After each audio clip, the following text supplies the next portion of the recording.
Morning student. जैसे कि last day से हमारा चैप्टर चल रहा था 3 क्वेश्चंस। हमने अब तक पढ़ लिया था कि राजा अपने सवालों का जवाब पूछने के लिए हरमिट की कुटिया तक जाते हैं। वह उनसे सवाल करते हैं, लेकिन जो हरमिट है वो उनके सवालों का कोई जवाब नहीं देते, वो अपने काम में ही लगे रहते हैं। तो राजा को गुस्सा आता है और वह गुस्सा आने के बाद वह कहते हैं कि यदि आपके पास मेरे सवालों का जवाब नहीं है तो आप मुझे मना कर दीजिए, मैं यहाँ से चला जाऊँगा। लेकिन तभी वह देखते हैं, राजा और हरमिट दोनों देखते हैं कि एक घायल व्यक्ति उनकी तरफ दौड़ते हुए आता है।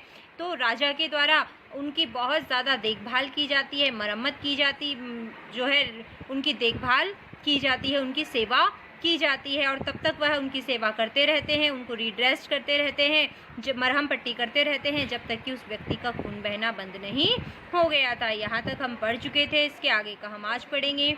The man felt better and asked for something to drink. जैसे ही उस व्यक्ति का खून बहना बंद हुआ तो उसे कुछ अच्छा महसूस होता है और वो पीने के लिए पानी मांगता है। The king brought fresh water and gave it to him. तभी राजा जाते हैं और ताज़ा जल भरकर लाते हैं और उस व्यक्ति को पिला देते हैं। By this time the sun had set and the air was cool. लेकिन इस समय तक सूरज अस्त हो चुका था और ठंडी ठंडी हवाएं चलने लग गई थी।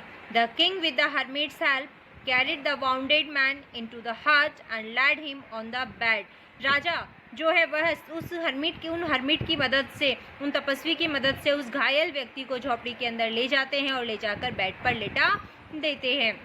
जैसे ही उस घायल व्यक्ति को बेड पर लेटाया जाता है, the man closed his eyes and ले क्वाइट। कि वह व्यक्ति जो था वह अपनी आंखें बंद कर लेता है और शांत लेट जाता है। The king tired by his walk and the work he had done. राजा भी अब तक वहाँ एक जंगल में, एक तो वो पैदल चलकर आए थे, दूसरी बात उन्होंने हरमिट का काम किया था पूरे दिन, उन्हें काम करने की आदत नहीं थी, तो राजा भी पूरी तरह से थक चुके थे। Lay down on the floor, इसीलिए वो वहीं उस झोपड़ी के फर्श पर ही लेट गए। And slap through the night, और रात भर वो वहीं सोए रहे। वैन ही अवॉक, जैसे ही सुबह उनकी नींद खुलती है, इट वॉज सेवरल मिनट्स। काफ़ी समय तक तो उन्हें याद नहीं आया, लेकिन काफ़ी समय बाद उन्हें याद आया। बिफोर ही कुड रिमेंबर, तब जाकर उन्हें कहीं ये याद आ पाया था कि, इससे आगे वाला पेज है अब हमारा।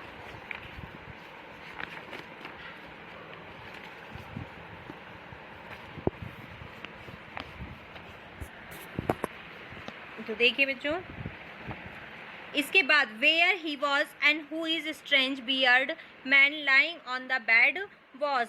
कुछ मिनटों के बाद ही उन्हें ये याद आया कि वह कहाँ पर है और इस समय जो बेड पर जो दाढ़ी वाला अपरिचित व्यक्ति लेटा हुआ है वह कौन है।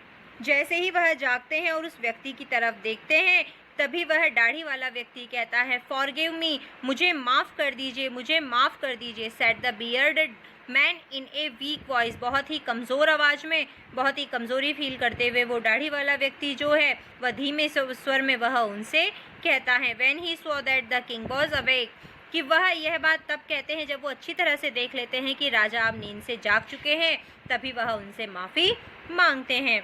आई do not know you and have nothing to forgive you for, said the king. तभी राजा उनसे कहते हैं कि मैं तो तुम्हें जानता तक नहीं हूँ, फिर तुम किस बात के लिए मुझसे माफ़ी मांग रहे हो, और तुमने ऐसा क्या किया है जिसके लिए तुम मुझसे माफ़ी मांग रहे हो, क्योंकि मेरी दृष्टि में तो क्षमा जैसी कोई बात है ही नहीं। तभी वह बियर्डेड मैन जो थे वह कहते हैं, यू डोंट नो मी, आप मुझे नहीं जानते हैं, बट आई नो यू, लेकिन मैं आपको बहुत अच्छी तरीके से जानता हूँ। I am that enemy of yours, मैं आपका शत्रु हूँ। हु स्वॉर रेवेंज ऑन यू, जिसने आपसे बदला लेने की कसम खाई थी। मैं आपका वह शत्रु हूँ जिसने आपसे बदला लेने की कसम खाई थी, इसीलिए मैं तो आपको बहुत अच्छी तरीके से जानता हूँ। यह बात वह उनसे कहते हैं। आप देखिए किस चीज़ का बदला लेने की कसम खाई थी, तो because you put my brother to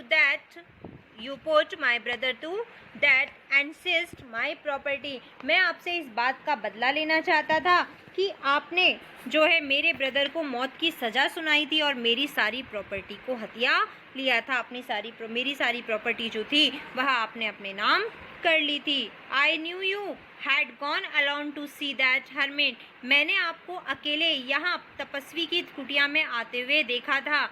and I made up my mind to kill you on your way home, तभी मैंने अपना मन बना लिया था कि जब आप अपने घर लौट रहे होंगे, आप अकेले होंगे क्योंकि आपके साथ कोई आपका बॉडीगार्ड तो था नहीं, तो मैं उसी समय आपको मार डालूंगा। यही मैंने मन बनाया था। बट द डे पास, लेकिन पूरा दिन मुझे आपकी प्रतीक्षा करते हुए गुजर गया। And you did not return, लेकिन आप तो शाम तक वापस आए ही नहीं। So I left my hiding place, इसीलिए मैं अपने जहाँ पर आपका इंतज़ार करने के लिए छिप रहा था, मैं वहीं पर छिपा रहा। And I came upon your bodyguard, लेकिन तभी आपके अंगरक्षकों की निगाह मुझ पर पड़ गई। हु रिकॉग्नाइज्ड मी, उन्होंने मुझे पहचान लिया।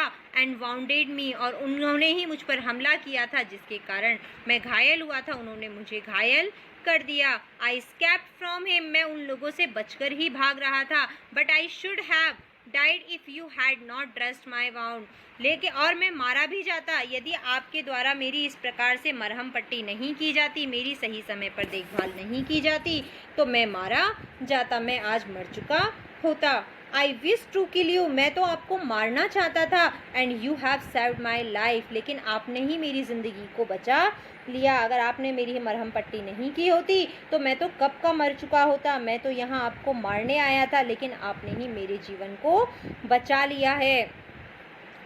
आई wish to kill you and you have saved my life.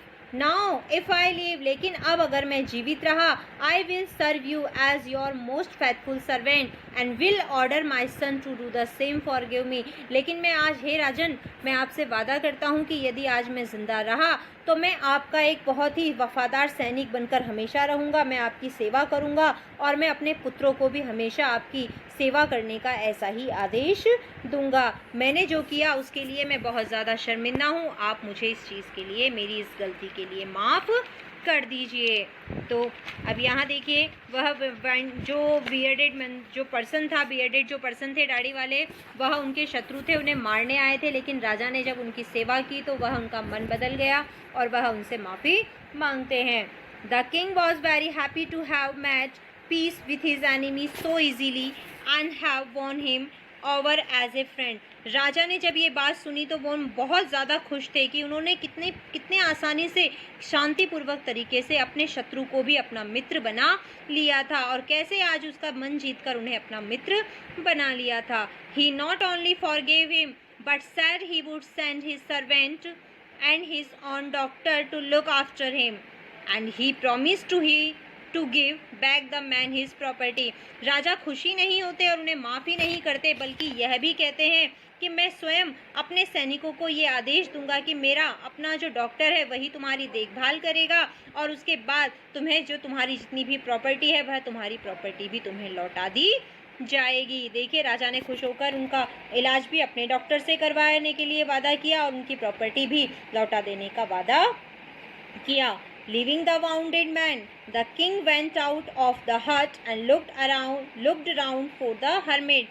अब जैसे ही उस घायल व्यक्ति वो चला गया, the king went out of the hut, तो राजा वापस से उस कुटिया में जाते हैं और चारों तरफ तपस्वी को देखते हैं। Before going away he wished once more to get answer to his question, क्योंकि राजा ने अब मन बना लिया था कि वह अब अपने राज्य, अपने जो महल है वो लौट जाएंगे, लेकिन सोचा कि जाने से पहले एक बार और मैं कोशिश करता हूँ, शायद ये हर्मिट मुझे मेरे सवालों का जवाब दे दें। The hermit was on his knees sowing seed in the beds that had been dug day before. जब वह हर्मिट के पास पहुंचते हैं तो देखते हैं कि हर्मिट जो थे वह अपने घुटनों के बल बैठे हुए वह उन क्यारियों में बीज बो रहे थे, जिन क्यारियों को उन्होंने एक दिन पहले उन्होंने और राजा ने मिलकर खोदा था। The king went up to the hermit and said, राजा जब हर्मिट को काम करते हुए देखते हैं तो वो उन्हीं के पास चले जाते हैं और उनसे कहते हैं, for the last time I beg you to answer my question wise man, कि हे महान तपस्वी, ये आखिरी बार है, मैं आपसे विनती करता हूँ कि जो सवाल मैं आपसे पूछ रहा हूँ कृपया मेरे उन सवालों का जवाब दे दीजिए। यही बात वो कहते हैं। ये कहते हुए वो फिर से अपने जो सवाल थे उन्हें वो दोहराते हैं। You have already been answered. तभी देखिए हर्मिट उन्हें कहते हैं कि you have already been answers, कि तुम्हें तो अपना जवाब खुद ही मिल गया है। तुम्हें तो पहले से ही अपना जवाब मिल चुका है। ये तुम नहीं समझ रहे हो, लेकिन तुम्हें उत्तर पहले से ही दिया जा चुका है। जैसे ही ये बात तपस्वी के द्वारा उन्हें कही गई, said the hermit still bending down, देखिए you have already been answered, said the hermit still bending down to the ground and looking up at the king as he stood before him। यह बात राजा को जब hermit के द्वारा कही गई, वह अभी भी अपनी बात को कहते हुए भी वो लगातार जमीन की तरफ ही झुके हुए थे और अपने काम को जारी किए हुए थे वो, और अपने सामने खड़े हुए राजा की ओर वह सिर उठाकर देख रहे थे। तभी राजा चौंक जाते हैं और कहते हैं, how have I been answered, मुझे उत्तर किस प्रकार मिल चुका है, मुझे तो समझ में नहीं आया। व्हाट डू यू मीन, आपका क्या मतलब है, आप क्या कहना चाह रहे हैं। तभी तपस्वी कहते हैं, डू यू नॉट सी, क्या तुमने नहीं देखा। रिप्लाइड द हर्मिट, वो जवाब देते हैं, क्या तुमने नहीं देखा।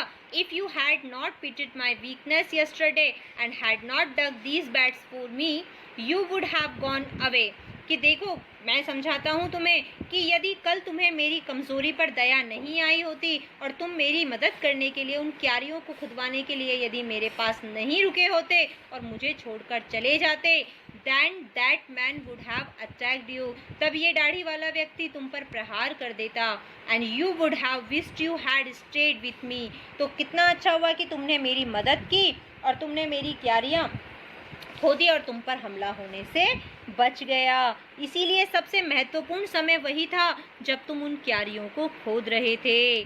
देखिए, that have man would attack you and you have wished you had stayed with me, so the most important time was when you were digging the bats, इसलिए सबसे महत्वपूर्ण समय कल कौन सा था, वही समय जब तुम मेरी मदद करते हुए मेरी क्यारियों को खोद रहे थे। And I was the most important man and to do me good was your most important business, और देखिए इसीलिए जो है आपका सबसे उस समय आपके लिए सबसे महत्वपूर्ण व्यक्ति भी मैं ही था, क्योंकि मेरी सहायता करना ही आपके लिए सबसे महत्वपूर्ण कार्य था। तीनों क्वेश्चंस के आंसर कि आपके लिए कल सबसे ज़्यादा ज़रूरी था कि आप मेरी मदद करें, मेरे साथ रहें, इसीलिए मैं सबसे ज़्यादा ज़रूरी भी था, और मेरी उस व्यक्ति की देखभाल कर बचना भी आपके लिए सबसे ज़्यादा, उसकी देखभाल करना भी आपके लिए सबसे ज़्यादा ज़रूरी था। तो देखिए, I was the most important man, कि मैं ही सबसे ज़रूरी व्यक्ति था, and to do me good was your most important business, और उस समय मेरा काम करना, मेरी भलाई करना ही आपका सबसे मुख्य काम था। आफ्टरवर्ड, इसके बाद, when the man ran to us, जब वह व्यक्ति आपके पास हमारे पास दौड़ते हुए आया, the most important time was when you were carrying for him, तो उस समय सबसे महत्वपूर्ण समय वह था कि हमारे द्वारा उसकी देखभाल की जाए। और आपको कहूँ तो आपने सबसे महत्वपूर्ण समय आपका वही था जब आपने उस घायल व्यक्ति की मदद की, क्योंकि सही समय पर उस व्यक्ति को अगर मरहम पट्टी नहीं मिली होती तो वह व्यक्ति मर जाता। Because if you had not dressed his wound he would have died without having made peace with you, कि यदि आपने उसकी मरहम पट्टी नहीं की होती तो वह आप दोनों परिवारों के बीच में, आप दो लोगों के बीच में कभी शांति स्थापित नहीं होती, बल्कि वह वहीं पर मर जाता और वो शत्रुता हमेशा वैसे ही बनी रहती। और एक राजा के लिए मित्रता और शांति कायम करना बहुत ज़्यादा आवश्यक होता है। So he was the most important man, इसीलिए उस समय पर वह व्यक्ति आपके लिए सबसे ज़्यादा ज़रूरी था। And what you did for him was your important business, और उस समय आपके लिए सबसे ज़्यादा ज़रूरी जो काम था वो यही था कि आप उस व्यक्ति की मदद करें। तो बच्चों देखो, आज हम इतना ही करेंगे, इससे आगे का हम नेक्स्ट वीडियो में पढ़ेंगे। तो आप इसके जो आपके जो हार्ड वर्ड्स हैं, मीनिंग्स हैं, उन्हें पढ़ लेना। ये हमारा सेकेंड पार्ट था, जो हमारे फर्स्ट चैप्टर का पार्ट ही, इसे हम अभी यहीं तक पढ़ेंगे, नेक्स्ट हम कल से स्टार्ट करेंगे।